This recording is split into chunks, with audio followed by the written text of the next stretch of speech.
ज्याचं नाव उच्चारताना आपण इकडे तिकडे पाहतो. वात्सायन, कामसूत्र.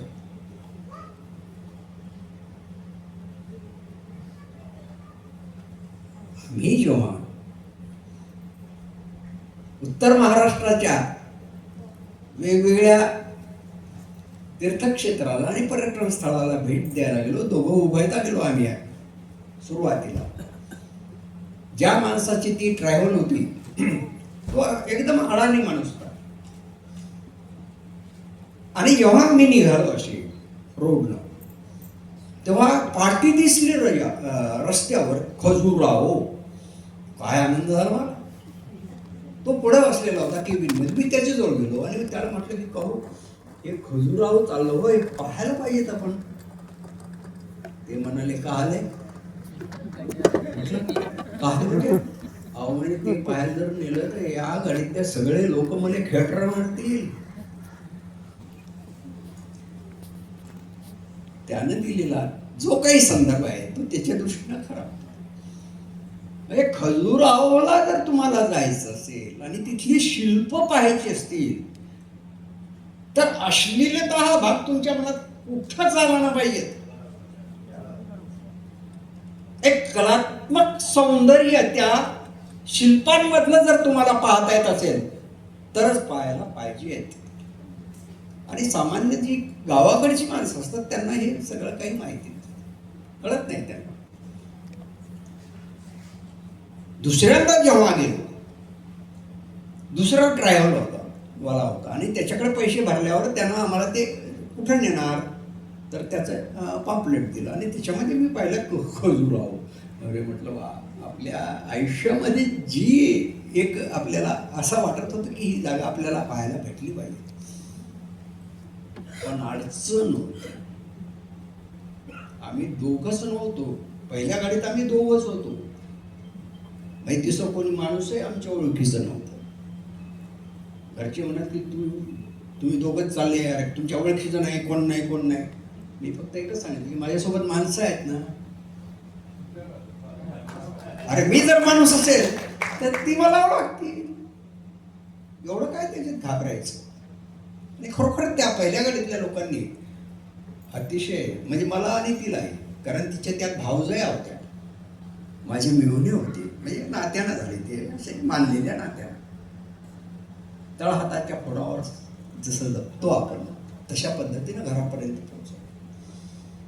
यावेळेस आमच्या मोठ्या बहिणी होत्या, मोठे भाऊ होते आणि गावातला आणखी एक जोडपं होतं जंगम महाराजांचं. तर त्यांच्याजवळ काही या बाबतीत बोलण्यासारखं माझ्याजवळ नव्हतं की आपण खजुराहोला गेल्यावर काय पाहायला पाहिजे आणि तिथं काय आहे ते कसं पाहायला पाहिजे.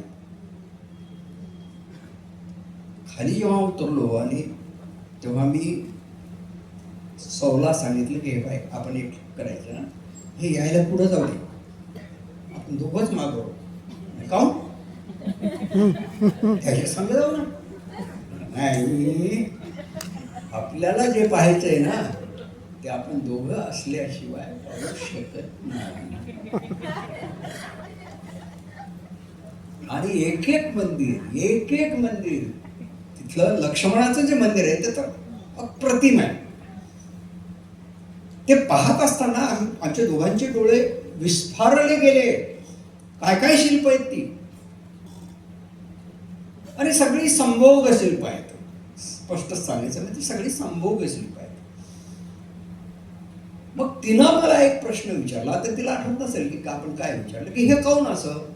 अहो मंदिर म्हटलं की देवाच्या मूर्ती असतात आणि किती सोज्वळ असतात, हे तर बनतच दिसायला येतं. हे कसं काय लोकांना त्यावेळेस मान्य केलं, कसं काय मांडू दिलं.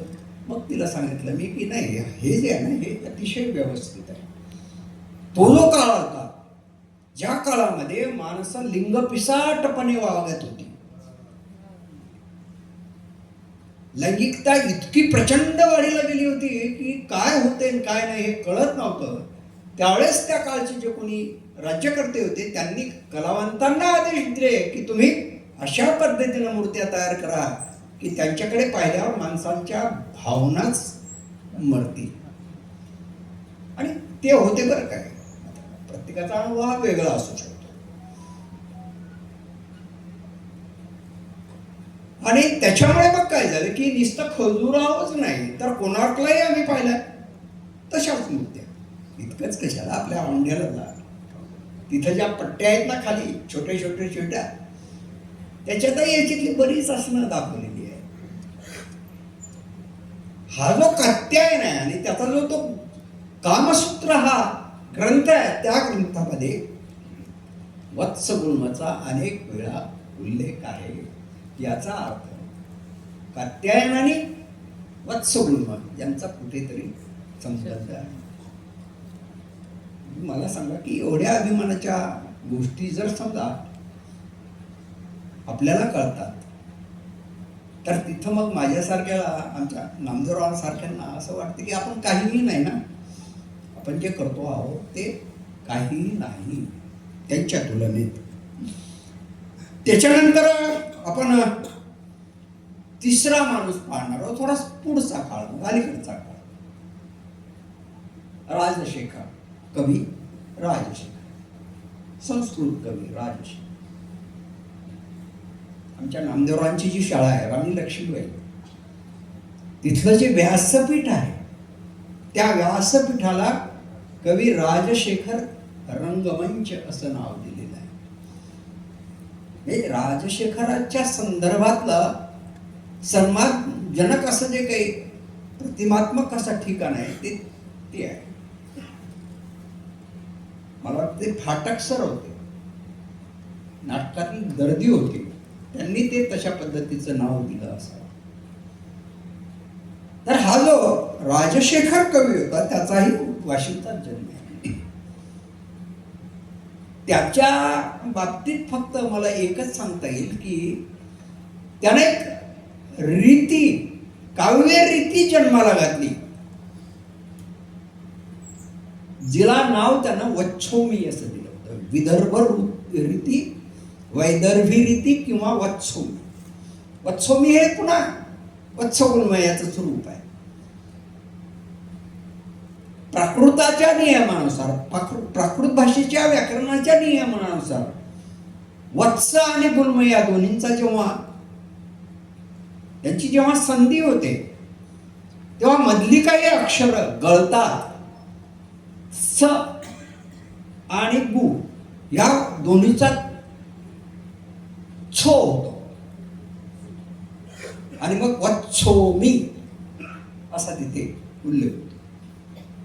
मला थोडंसं या वाशिम हा जो शब्द आहे याच्या लेखनाबद्दलही नेहमी मनात संभ्रम असतो. शास्त्रीय स्तरावर सगळे वाशिम अशा पद्धतीने, वाशिमचा श हा ह्रस्व आहे, इथं तो दीर्घ पाहिजेत असं माझं मत आहे. वच्छोमी नावाची एक स्मरणिका 61व्या विदर्भ साहित्य संमेलनासाठी वाशिमला जे झालं होतं नारायण कुलकर्णी कवठेकरांच्या अध्यक्षतेखाली, त्याचं मी संपादन केलं होतं. मला सोबती होते 2 वाकसर आणि आणखी रामू पगार वगैरे. तर त्याचं जे संपादकीय लिहिलं होतं त्याच्यामध्ये हा प्रश्न मी मांडला की हे थोडंसं कुणीतरी या शासकीय अधिकाऱ्यांच्या लक्षात आणून द्यायला पाहिजे की काय की मी एक वाचूनच दाखवतो थोडंसं की वाशिम या शब्दातील शी हा वाशिमकरांच्या मनात सदैव असणारा गोंधळ आहे. म्हणजे शी दीर्घ की शी ह्रस्व. काही जण शी दीर्घ लिहितात तर काही जण ह्रस्व. प्राकृत भाषेच्या शुद्ध लेखनाचा नियम असा की मराठी व्याकरणाचा नियम असा की मराठी अकारांत शब्दातील, ज्यांचा शेवट अ ने होता, अशा अकारांत शब्दातील उपांत्य म्हणजे आधीच्या अक्षराचा जो इकार असेल किंवा उकार असेल दोन्ही ते दीर्घ लिहावेत. उदाहरण मी इथे दिलेले आहे की बही, वकील, जमीन, अमीर, जाहीर वगैरे म्हणून शी हा वत्स गुल्म या मूळ संस्कृत शब्दापासून तयार झालेला मराठी शब्द आहे वाशिम. हा वाशिमा, वत्स गुल्म म्हणजे वच्छोम. वच्छोम या शब्दापासून वाशिम झालेला आहे आणि तो प्राकृत शब्द आहे. मुळात तो काही संस्कृत शब्द नाही. त्याला म्हणून तद्भव शब्द म्हणायचा. म्हणून शी हा दीर्घच घ्यावा. त्याचा दुसरा एक नियम सांगितला मी की संस्कृत मधून मराठीत जसेच्या तसा जे येणारे शब्द असतात त्यांना तत्सम शब्द म्हणतात. त्याच्यातून जे अकारांत किंवा उपांत, इकारांत आणि उकारांत असे संस्कृतचे जे शब्द असतात ते मात्र ऱ्हस्व लिहितात. उदाहरणार्थ अनिल, रसिक, धनिक, सैनिक. पण हा शब्द संस्कृत नसल्यामुळे त्याच्यासाठी संस्कृतच्या व्याकरणाचा नियम लावण्याची गरज नाही आणि वाशिमचा शी हा दीर्घच पाहिजे. नंतर मग मी चौकशी केली, बा हे कसं झालं. कारण 1998 मध्ये वाशिम जिल्हा अस्तित्वात आला आणि मग हे सगळं झालेलं आहे. तर मला असं कळलं की त्यावेळेसचे जे कोणी कलेक्टर होते त्यांनी एक सभा बोलवली, इथले जे कोणी विद्वज्जन होते त्यांची, आणि त्यांच्यामध्ये त्यांनी विचारलं की हा शी ऱ्हस्व की दीर्घ कसा लिहायला पाहिजे. तर अनेकांनी असं सांगितलं की हा ऱ्हस्व दीर्घ ऱ्हस्वच पाहिजे, दीर्घ नसावा. आणि त्यांची चूक. तर ठीक आहे, या निमित्तानं या व्यासपीठावरून माझ्या मनातला जो हा विषय होता तो मला सांगता आला. आपण अजिंठ्याच्या लेण्याकडे सगळ्यांना माहिती आहे 16वी लेणी. 16व्या लेणीपर्यंत मलाही माहित होतं. पण 17वी आणि 19वी लेणी सुद्धा वाशिमच्याच त्या काळातल्या कोण्या माणसाने खोदून घेतलेली आहे. हे मला नंतर कळलं की किती कलात्मकता होती त्या माणसांच्या अंगी. कलेविषयीचं जे प्रेम आहे वाशिम नगरीमध्ये त्या काळातही होतं, याचा हा सिद्धांत आहे, पुरावा आहे. वाशिमच्या बालाजी समोर एक शिलालेख आहे. अगदी उघडा वागडा होता इतकीच, पण मला त्याला मग कठडही त्यांनी केलेला आहे. त्या शिलालेखाचा जो संदर्भ आहे, मी असं एक वाक्य त्याच्याबद्दलचं ऐकलेलं आहे की तो जो शिलालेख आहे तो राष्ट्रीय एकात्मतेचं प्रतीक आहे. कारण त्या शिलालेखामध्ये बादशाह हसमत जंग हसमत जंगचा उल्लेख आहे. आता ही गोष्ट जर समजा आजच्या घडीला घडली असती तर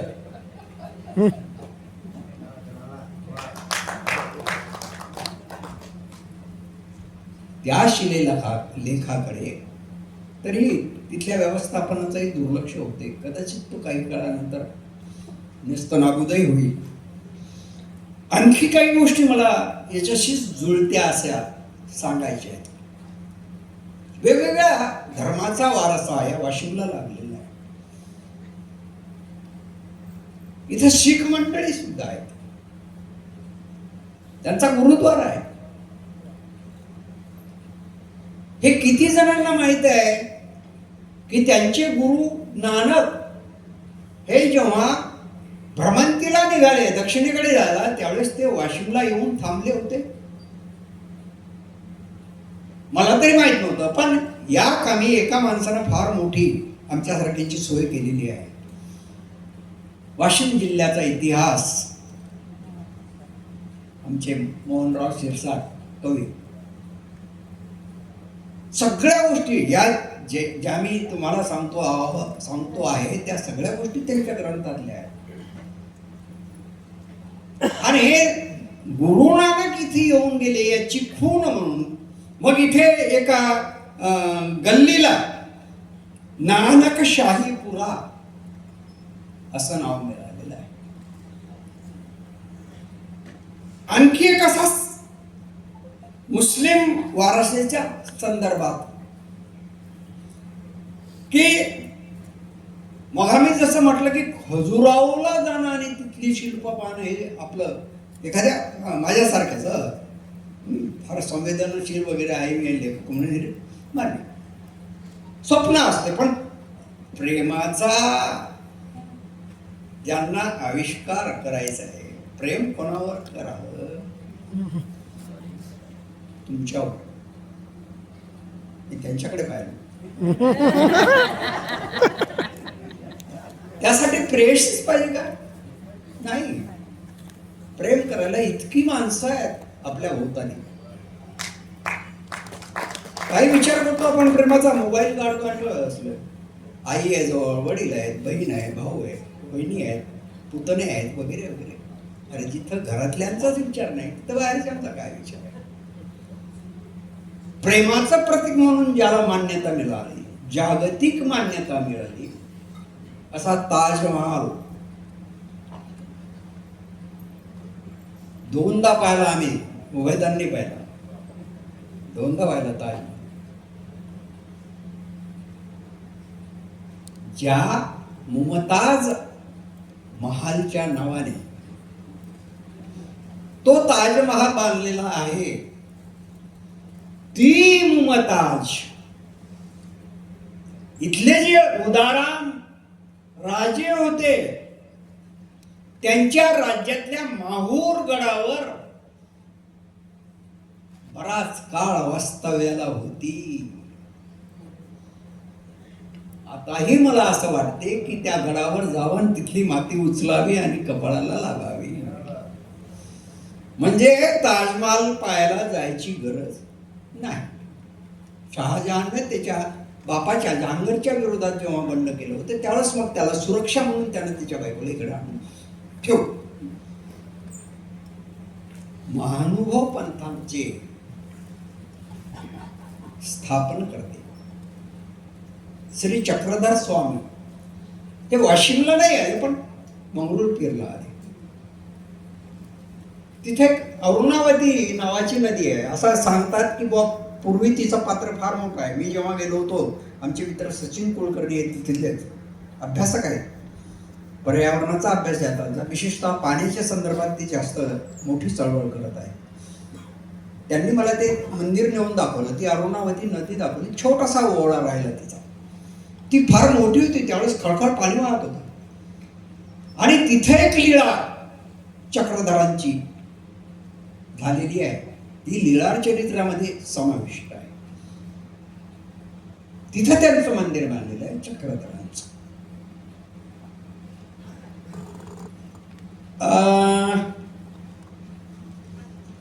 रामटेकला गेल्यावर आपल्याला एक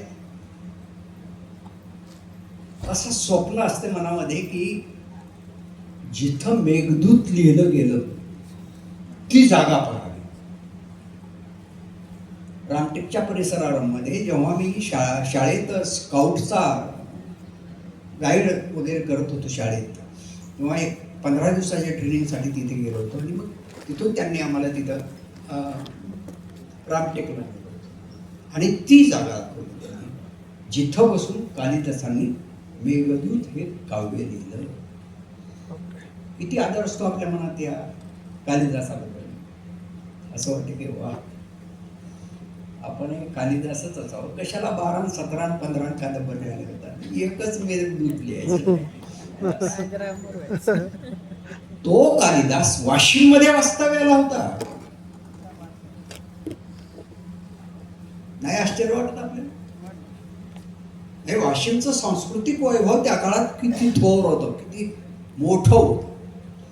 आता हा कसा होता, हा एक प्रश्न पडू शकतो आपल्याला की त्या काळातला जो कोणी वाकाटक नृपती होता, द्वितीय सर्वसेन, याचं लग्न द्वितीय चंद्रगुप्तच्या मुलीशी लागलेलं होतं आणि तिचं नाव होतं प्रभावती.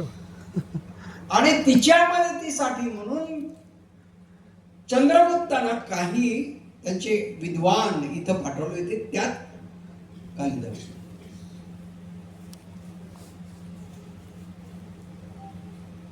दंडी हे नाव आपण ऐकलं असतं.